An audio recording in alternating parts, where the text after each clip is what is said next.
Please subscribe to the English Web and do not forget to click the bell icon to stay notified at all times. Hello everyone, welcome back to the English Web. I am Bhageshri. We cannot talk about human communication without mentioning emails. Emails are the digital letters of the 21st century that serve multiple purposes.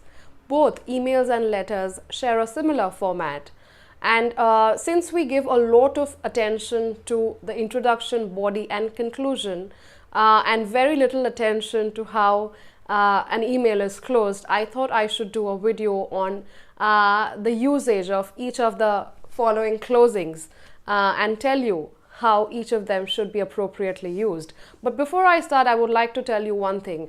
Now, only the first letter of the first word must be capitalized. Rest all the letters must remain small. So if, for example, I write yours sincerely, I only have to capitalize yours, whereas all the other letters, including the ones in sincerely, remain small.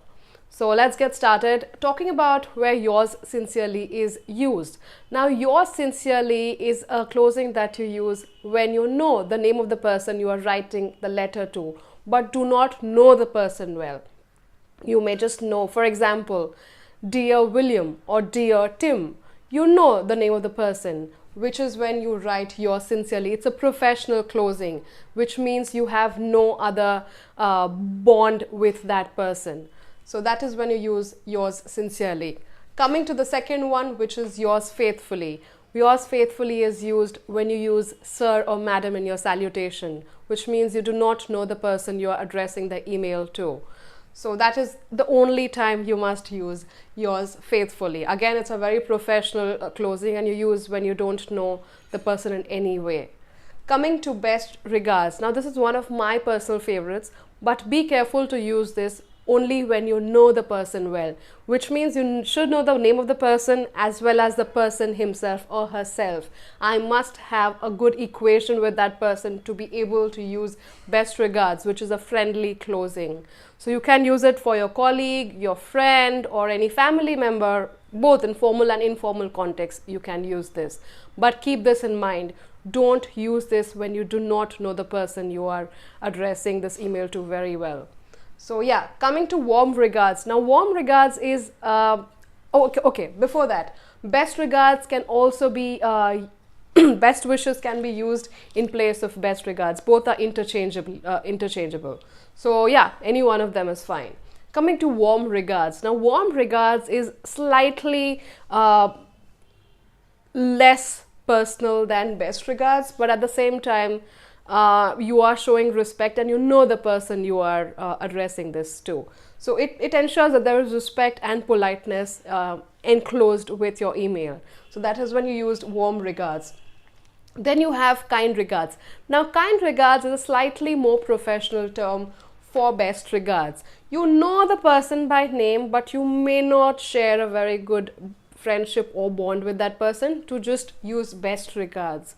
So yeah, but in any case, you should be knowing the name of the person or that person also well, a little bit, to be using kind regards. Do not use kind regards when you are writing sir or madam in your salutation. That is not acceptable. Coming to best. Now, this is a very generic closing and a lot of people have been using this of late, but I am not a big fan of this closing. It is very abrupt and leaves a void in one's communication and leaves a lot to be desired. But in any case, it's a generic closing and most people use this in formal and informal contexts more to give a personal touch. And the last one is regards. Now, regards is a very safe way to end a letter. You can use this in the professional context and also in the personal context.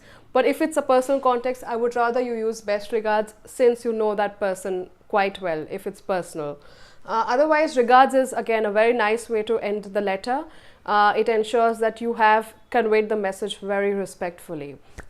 Now, this is my list of closings would be yours sincerely, yours faithfully, best regards, and regards. I use these for, and they cover all of my emails. I use yours sincerely and yours faithfully when I am talking to someone on a professional level. And I use best regards and regards when the person I'm talking to is known by me.